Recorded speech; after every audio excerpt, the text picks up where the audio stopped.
இந்த வீடியோல பாத்தீங்கன்னா, முள்ளங்கி இலையில செஞ்ச ஒரு தொக்கு தான். மார்க்கெட்ல ரொம்ப ஃப்ரெஷ்ஷா, கிரீனிஷா இருந்ததுனால, அத வாங்கிட்டு வந்துட்டு தொக்கு செய்யலான்னு பிளான் பண்ணிட்டேன்.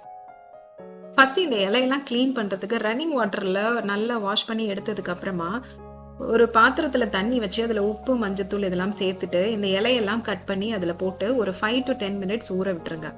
ஏன்னா, பொதுவாவே இந்த இலையில பாத்தீங்கன்னா, பிட்டர்னஸ் கொஞ்சம் ஜாஸ்தி இருக்கும். இந்த மாதிரி நம்ம ஊற வச்சு எடுக்கிறதுனால பாத்தீங்கன்னா, அந்த பிட்டர்னஸ் கொஞ்சமா குறையறதுக்கு நெறைய சான்சஸ் இருக்கு.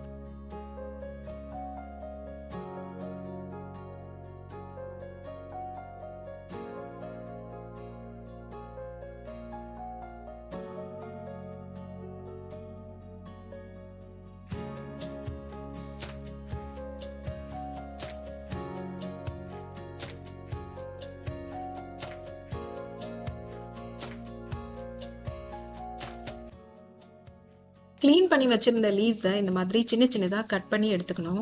ஒரு கடாயில எண்ணெய விட்டு 1 1/2 ஸ்பூன் அளவுக்கு வெள்ளை உளுத்தம் பருப்பு, 3 காஞ்ச மிளகாய், சின்ன நெல்லிக்காய் சைஸ் புளி இது எல்லாத்தையும் நல்லா வதக்கிக்கணும். கூடவே ஒரு 2, 3 பல் பூண்டையும் சேர்த்து நல்லா வதக்கிட்டு, அதுக்கப்புறமா இந்த முள்ளங்கி இலைய சேர்த்து லேசா வதக்கிக்கணும். சிம்ல வச்சு வதக்குனாலே போதும். ஏன்னா இது சட்டுன்னு வெந்துரும். இந்த துவையலுக்கு இந்த மொளகாவா இருக்கட்டும், புளியா இருக்கட்டும், அவங்கவங்க டேஸ்ட்டுக்கு தகுந்த மாதிரி இன்னும் கொஞ்சம் அதிகமா வேணாலும் சேர்த்துக்கலாம்.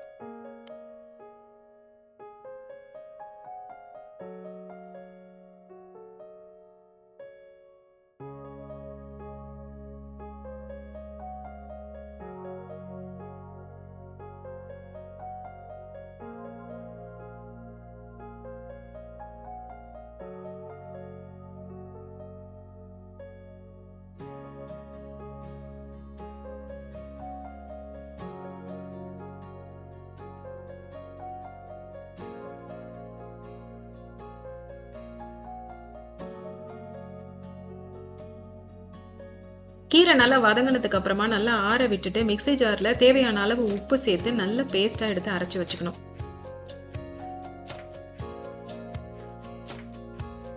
தாளிப்புக்கு ஆஸ் யூஷுவல் கடுகு, உளுத்தம்பருப்பு, காஞ்ச மிளகாய், கருவேப்பிலை இது எல்லாத்தையும் தாளிச்சு கொஞ்சமா பெருங்காயத்தூள் கூட சேர்த்துக்கலாம்.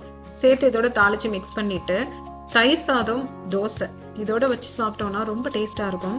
நிறைய ஹெல்த் பெனிஃபிட்ஸ் இருக்கிற இந்த மாதிரி முள்ளங்கி இலைய ஃப்ரெஷ்ஷா எப்பெல்லாம் கிடைக்குதோ இந்த மாதிரி துவையலோ இல்லைன்னா கூட்டு, பொரியல் எது வேணாலும் செஞ்சு நம்ம சாப்பாட்டுல சேர்த்துக்கலாம்.